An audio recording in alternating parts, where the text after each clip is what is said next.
You may have noticed the base flange button we use to insert our base flange is actually called Base Flange Tab.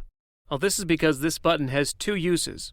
It will create a base flange to begin a sheet metal part, but once you have a sheet metal part started, the same button can be used to create a tab.